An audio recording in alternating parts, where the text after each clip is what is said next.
অপবিশ্বাসের দ্বিতীয়বারের মতো বিয়ে হয় নাই, কিন্তু অপবিশ্বাসে দ্বিতীয়বারের মতো মা হতে যেতেছে, এটা বাস্তব। এই গৌতম সাহা যে কথাটা বলছে সম্পূর্ণ মিথ্যা কথা।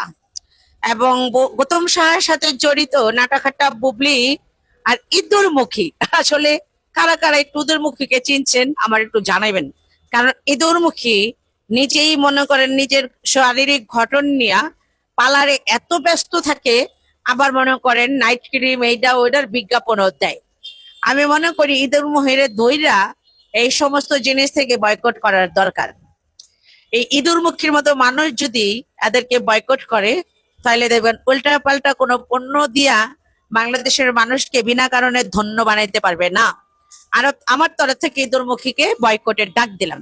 কারণ ইঁদুরমুখী বেশি সুবিধাজনক লোক না, ইঁদুরমুখীর জামাইও না, পরবেটা গো ঠোঙ্গাইয়া খায়।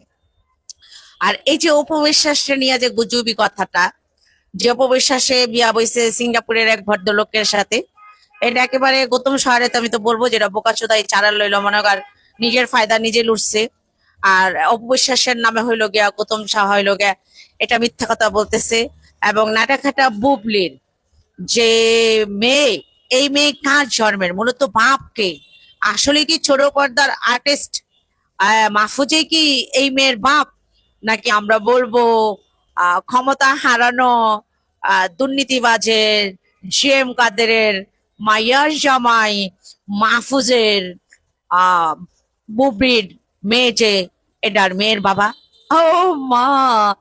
চিন্তা ভাবনা করতে গেলে গভীর ভাবে বাংলাদেশের লোকজন গুলা চিন্তা করেন তো, যে ফেসিবাদী সরকারকে যারা সহযোগিতা করছে তাদেরই অংশদারের অংশী নাটাখাটা বুবলি, এবং সেই ফেসিবাদের মাইয়ার জামাইরে হইল গিয়া এই সন্তান, নাজায়ের সন্তান বুবলির মেয়ে। আমার মতো ভাবেন, একটাবার ভাবেন যে জিএম কাদেরের শত হইল, আর জিএম